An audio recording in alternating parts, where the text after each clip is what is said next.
રાસાયણિક પ્રક્રિયાની ચોથી પ્રક્રિયા છે મિત્રો દ્વિવિસ્થાપન પ્રક્રિયા. ગયા લેક્ચરની અંદર આપણે વિસ્થાપન પ્રક્રિયા જોઈ હતી. આ લેક્ચરની અંદર આપણે જોવાના છીએ દ્વિવિસ્થાપન પ્રક્રિયા, જે આપણે ઉદાહરણ દ્વારા સમજીશું. સવાલ આ રીતનો હોઈ શકે છે કે દ્વિવિસ્થાપન પ્રક્રિયા એટલે શું, ઉદાહરણ આપી સમજાવો. જેવી રીતે વિસ્થાપન પ્રક્રિયામાં ઓનલી ફોર કોપર, ઝિંક આનું જ વિસ્થાપન થતું હતું, તેવી જ રીતે અહીંયા બે તત્વોનું વિસ્થાપન થશે. જોઈએ કઈ રીતે. દ્વિવિસ્થાપન પ્રક્રિયાની સમજૂતી બેરિયમ સલ્ફેટ અને સોડિયમ ક્લોરાઇડની બનાવટની પ્રક્રિયા અથવા પ્રયોગ દ્વારા આપણે સમજી શકીશું. સોડિયમ સલ્ફેટનું અહીંયા દ્રાવણ છે અને તમને આકૃતિમાં દેખાશે બેરિયમ ક્લોરાઇડનું દ્રાવણ ધરાવતી એક કસનળી છે. એની અંદર આપણે સોડિયમ સલ્ફેટનું દ્રાવણ નાખીએ છીએ તો શું થાય છે, પહેલાં જોઈએ એની પદ્ધતિ. સૌપ્રથમ એક કસનળીમાં 3 ml સોડિયમ સલ્ફેટનું દ્રાવણ લેવામાં આવે છે, જ્યારે બીજી એક કસનળીમાં 3 ml બેરિયમ ક્લોરાઇડનું દ્રાવણ લેવામાં આવે છે. આવી રીતે આપણે બે કસનળી તૈયાર કરી. એક કસનળીની અંદર સોડિયમ સલ્ફેટ અને બીજી કસનળીની અંદર બેરિયમ ક્લોરાઇડ. હવે આકૃતિમાં જે દર્શાવ્યું છે બંને દ્રાવણોને મિશ્ર કરવામાં આવે છે. કોની અંદર? બેરિયમ ક્લોરાઇડની અંદર સોડિયમ સલ્ફેટનું દ્રાવણ ઉમેરવામાં આવે છે. અવલોકન જોઈએ તો આ પ્રયોગમાં જ્યારે બંને દ્રાવણો સોડિયમ સલ્ફેટ અને બેરિયમ ક્લોરાઇડને મિશ્ર કરવામાં આવે છે ત્યારે પાણીમાં અદ્રાવ્ય સફેદ પદાર્થનું નિર્માણ થાય છે. આ અદ્રાવ્ય પદાર્થને આપણે કહીશું અવેક્ષક. જેવી રીતે છાશની અંદર જેવા ફોદા હોય છે એવી રીતે અહીંયા એવા અવેક્ષેપ જોવા મળશે. આમ એવી કોઈ પણ પ્રક્રિયા કે જે અવેક્ષેપ ઉત્પન્ન કરે છે તેને અવક્ષેપણ પ્રક્રિયા કહે છે. ખાસ યાદ રાખીશું, આવી જેટલી પણ પ્રક્રિયાઓ છે જેની અંદર આવા અવેક્ષેપ ઉત્પન્ન થાય છે તે બધી જ પ્રક્રિયાને અવક્ષેપણ પ્રક્રિયા કહે છે. નીચેની પ્રક્રિયામાં સોડિયમ સલ્ફેટ અને બેરિયમ ક્લોરાઇડ વચ્ચેની પ્રક્રિયાનું અવક્ષેપણ દર્શાવેલ છે. કઈ રીતે વિસ્થાપન થાય છે તે જોઈશું. અહીંયા રાસાયણિક સમીકરણ આપેલું છે સોડિયમ સલ્ફેટ એટલે કે Na2SO4 અને એની સાથે શું આપણે મિક્સ કરીએ છીએ? Barium chloride. આ બંનેનું મિશ્રણ થાય છે તો કોના ઉપર વિસ્થાપન થાય છે એ આપણે જોઈએ. પહેલાં જોઈએ તો આપણને બેરિયમ સલ્ફેટ મળે છે. અહીંયા ફક્ત બેરિયમ છે, આ બેરિયમનું સલ્ફેટ સાથે જોડાણ થાય છે એટલે અહીંયા મળ્યું છે આપણને બેરિયમ સલ્ફેટ. અને અહીંયા Na2નું Cl2 સાથે જોડાણ થાય છે એટલે આપણને મળે છે સોડિયમ ક્લોરાઇડ. આ રીતે આખી પ્રક્રિયા તૈયાર થાય છે.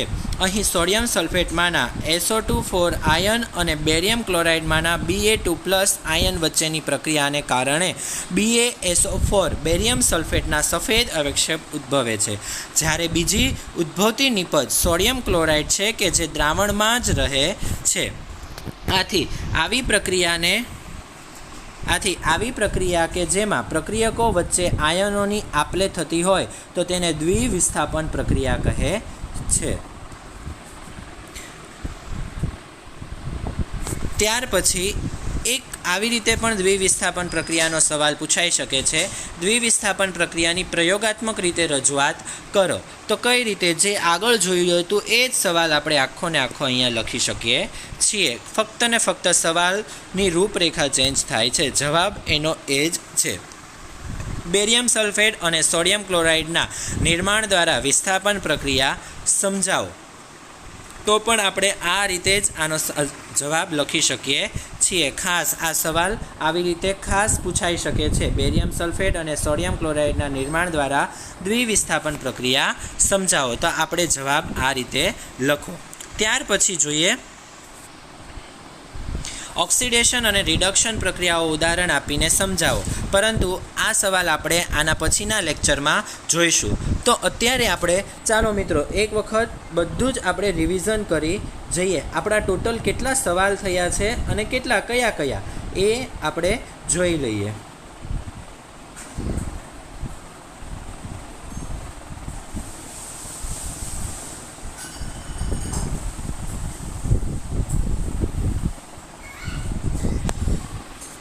મિત્રો આ બધા જ સવાલના જવાબ તમારે અસાઇનમેન્ટની અંદર લખવાના છે. તો સૌથી પહેલો ક્વેશ્ચન આવે છે, રોજિંદા જીવનની કઈ પરિસ્થિતિમાં રાસાયણિક ફેરફાર થતા જોવા મળે છે? જણાવો સાથી. જે આપણે જોઈ ગયા હતા, અલગ અલગ પરિસ્થિતિઓ આપણે જોઈ હતી, એનો આ જવાબ છે.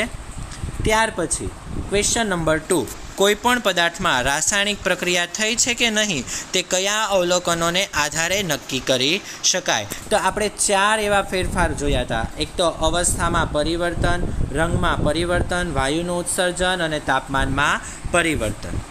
સવાલ નંબર 3, કોઈપણ પરિસ્થિતિ અનુસારની પ્રક્રિયાનું રાસાયણિક સમીકરણ લખવા માટેની પદ્ધતિ યોગ્ય ઉદાહરણ દ્વારા સમજાવો. તો તમારે આ રીતે આખી પ્રક્રિયા સમજાવવાની છે, જે આપણે આગળ ભણી ગયા છીએ. ત્યાર પછી ત્રીજો સવાલ છે, મેગ્નેશિયમની પટ્ટીને હવામાં સળગાવવાથી તેનું મેગ્નેશિયમ ઓક્સાઇડમાં રૂપાંતર થાય છે, તેને રાસાયણિક સમીકરણ સ્વરૂપે કેવી રીતે લખી શકાય? સમજાવો. તો એ સવાલ પણ આપણે આ રીતે લખીશું. આગળનો જ સવાલ છે, જ્યાં સવાલ નંબર ડબલ થાય છે તેમાંથી કોઈ પણ એક જ જવાબ લખવાનો છે મિત્રો, અને સવાલ બધા જ લખવાના છે. આગળ જોયું તો આ 3 નંબરનો સવાલ હતો અને આ પણ 3 નંબરનો સવાલ, એટલે જવાબ પાછો લખવાની જરૂર નથી. જવાબ એક જ વાર લખીશું, સવાલ અલગ અલગ છે. ચોથું, માળખાકીય રાસાયણિક સમીકરણ એટલે શું? યોગ્ય ઉદાહરણ દ્વારા સમજાવો. આપણે અલગ અલગ સમીકરણોનો અહીંયા અભ્યાસ કર્યો હતો અને અસમતોલિત સમીકરણ કોને કહેવાય તે આપણે અહીંયા જોયું હતું. મેગ્નેશિયમની હવામાં સળગવાની પ્રક્રિયા માટેનું માળખાકીય રાસાયણિક સમીકરણ કેવી રીતે લખવામાં આવે છે? સમજાવો. ચોથો સવાલ પાછો જ આ રીતે પૂછાઈ શકે છે, જવાબ એકનો એક જ છે. જસતની સલ્ફ્યુરિક એસિડ સાથેની પ્રક્રિયાનું સમતોલિત રાસાયણિક સમીકરણ કેવી રીતે લખી શકાય છે? ટૂંકમાં સમજાવો. તો 5મો સવાલ આ રીતે આપણે આખો લખીશું. આપણે તબક્કા વાઇઝ રાસાયણિક સમીકરણો જે સમજાવ્યા હતા એ રીતે અહીંયા લખવાનું છે. 5મો સવાલ આ જ રીતે પાછો પૂછાઈ શકે છે, કોઈ પણ રાસાયણિક સમીકરણને સંતુલિત કરવું શાથી જરૂરી છે? સમજાવો. તેના જવાબમાં સેમ ટુ સેમ આ જ રીતે લખવાનું છે, એટલે જવાબ પાછો લખવાનો નથી. આયનની પાણી સાથેની પ્રક્રિયા લખી તેને સમતોલિત કરવાના વિવિધ તબક્કાઓ સમજાવો. મિત્રો, આ સવાલ ખાસ મોઢે કરીને લખો. આ સવાલ ખૂબ IMP છે. તમે આગળ જો ભવિષ્યની અંદર 11-12 સાયન્સ લેશો તો પણ તેની અંદર રાસાયણિક સમીકરણ જો સંતુલિત કરતા નહીં આવડતું હોય તો કાંઈ પણ ઉપયોગી નથી અને કાંઈ પણ આવડશે નહીં. જેથી આ સવાલ ખાસ ધ્યાન રાખીને લખો અને બને ત્યાં સુધી આ સવાલની પ્રિપેરેશન જાતે કરવી. આ રીતે આખો જવાબ તમે લખી શકો છો. બધા જ સોપાન અહીંયા આપેલા છે.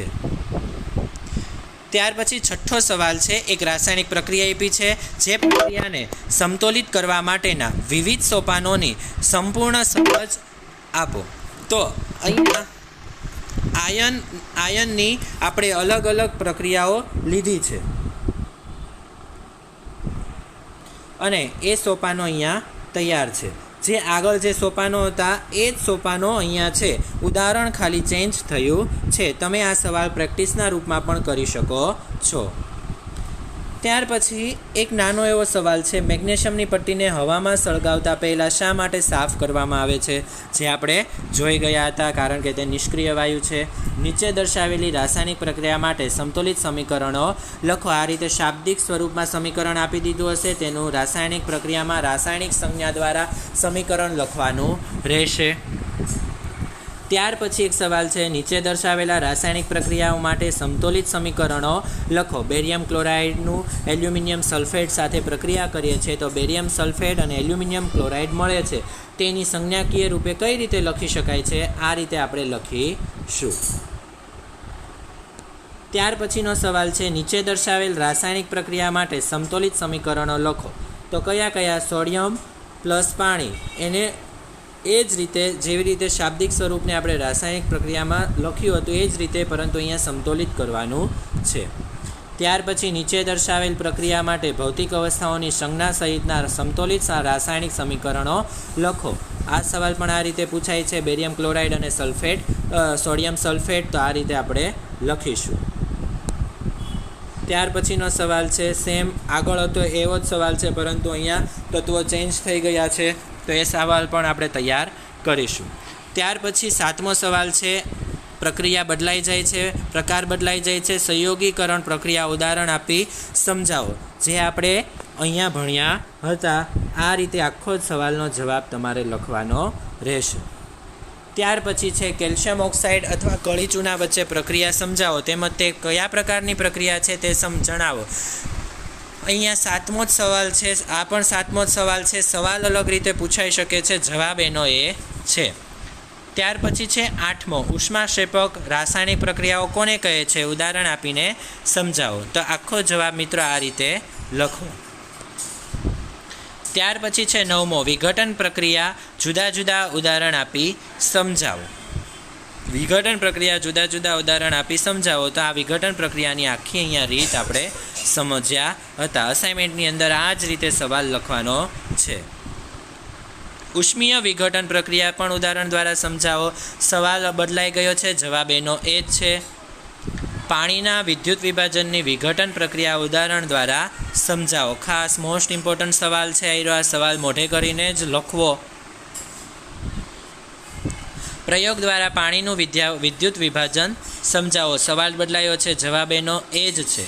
સૂર્યપ્રકાશની હાજરીમાં સિલ્વર ક્લોરાઇડનું ચાંદીમાં થતું વિઘટન પ્રયોગાત્મક રીતે સમજાવો. તો આ રીતે આખું આપણે વિઘટન સમજાવીશું. તેવી જ રીતે 11મો સવાલ પાછો આ રીતે પણ પૂછાઈ શકે છે. સિલ્વર ક્લોરાઇડની ચાંદી સિલ્વરમાં વિઘટન વર્ણવો, એટલે કે ચાંદીમાં વિઘટન વર્ણવો. તો જવાબ એનો એ જ છે, સેમ. સવાલ ખાલી બદલાયો છે. પ્રકાશ વિઘટન ઉદાહરણ આપી સમજાવો. એનો એ જ સવાલ છે, જવાબ પણ એવો એ જ છે. આ જ રીતે આપણે લખીશું. એક કસનળીમાં આશરે 2 ગ્રામ બેરિયમ હાઇડ્રોક્સાઇડ લો. તેમાં 1 ગ્રામ એમોનિયમ ક્લોરાઇડ ઉમેરીને તેને કાચના સળિયા વડે મિશ્ર કરો. તમારી હથેળીને કસનળીના તળિયાના સંપર્કમાં લાવો. તમે શું અનુભવો છો? શું તે ઉષ્માક્ષેપક પ્રક્રિયા છે કે ઉષ્માશોષક પ્રક્રિયા છે? અહીંયા આપણે આ સવાલ જાતે બનાવીને લખવો પડશે. અહીંયા નીચે સરસ મજાનો જવાબ આપેલો છે, આ જ જવાબ આપણે લખીશું. ત્યાર પછી છે પદાર્થ એક્સનું દ્રાવણ ઘોળવા માટે વપરાય છે. આ સવાલ ખૂબ મોસ્ટ ઇમ્પોર્ટન્ટ છે. ધોરણ 10ની અંદર જે હમણાં બોર્ડની જે પરીક્ષા ગઈ તેની અંદર આ સવાલ આપણને પૂછાયો હતો. તો ખાસ આ સવાલનું ધ્યાન રાખીશું. પદાર્થ એક્સનું નામ આપો અને તેનું સૂત્ર લખો. તો અહીંયા આપણે કેલ્શિયમ ઓક્સાઇડ લીધું છે. પછી ક્વેશ્ચન 2 અને 3માં જેનું નામ દર્શાવ્યું છે તેવા પદાર્થ એક્સની પાણી સાથે પ્રક્રિયા કર્યો. અહીંયા કેલ્શિયમ ઓક્સાઇડની આપણે પાણી સાથે પ્રક્રિયા કરી તો આપણને શું મળે છે નિપજમાં? CaOH2 ફોડેલો ચૂનો, કેલ્શિયમ હાઇડ્રોક્સાઇડ. આ સવાલ ખાસ મોઢે લખો. 2 માર્ક્સની અંદર મિત્રો પૂછાય છે, 2 કે 3 માર્ક્સની અંદર. એક કસનળીમાં એકત્ર થતો વાયુનો જથ્થો એ બીજી કસનળીમાં એકત્ર થતા વાયુના જથ્થા કરતાં બમણો શા માટે છે? આ વાયુનું નામ દર્શાવો. તો જવાબ આ રીતે લખી શકાય. વિસ્થાપન પ્રક્રિયા ઉદાહરણ આપી સમજાવો. તો ત્રીજી પ્રક્રિયા આવી ગઈ છે. આ ત્રીજી પ્રક્રિયા આખી આ રીતે લખવી, જે આગળના લેક્ચરમાં આપણે સમજ્યા હતા. કોપર સલ્ફેટના દ્રાવણમાં ડૂબાડેલી લોખંડની ખીલીઓના પ્રયોગને આધારે વિસ્થાપન પ્રક્રિયા જણાવો. તો આખો જવાબ આ જ રીતે લખી શકાય છે. સવાલ બદલાયો છે, જવાબ એનો એ જ છે, એટલે ફરીથી લખવાની જરૂર નથી. દ્વિવિસ્થાપન પ્રક્રિયા એટલે શું? ઉદાહરણ આપીને સમજાવો. ચોથી પ્રક્રિયા, રાસાયણિક પ્રક્રિયાના પ્રકારની ચોથી પ્રક્રિયા દ્વિવિસ્થાપન પ્રક્રિયા. દ્વિવિસ્થાપન પ્રક્રિયાની સમજૂતી બેરિયમ સલ્ફેટ અને સોડિયમ ક્લોરાઇડની બનાવટની પ્રક્રિયા અથવા પ્રયોગ દ્વારા આપી શકાય છે. આ રીતે આખો જવાબ લખવો. દ્વિવિસ્થાપન પ્રક્રિયાની પ્રયોગાત્મક રીતે રજૂઆત કરો. જવાબ એનો એ છે. સવાલ બદલાઈ ગયો છે. બેરિયમ સલ્ફેટ અને સોડિયમ ક્લોરાઇડના નિર્માણ દ્વારા દ્વિવિસ્થાપન પ્રક્રિયા સમજાવો. IMP સવાલ છે, જવાબ એનો એ જ છે. સવાલ બદલાઈ ગયો છે. ત્યાર પછી આપણે ઓક્સિડેશન અને રિડક્શન પ્રક્રિયા ઉદાહરણ આપીને સમજાવો. એ આપણે નેક્સ્ટ લેક્ચરની અંદર ભણીશું. આપણા 1 થી 14 સવાલો અસાઇનમેન્ટની અંદર કમ્પ્લીટ કરવાના છે મિત્રો.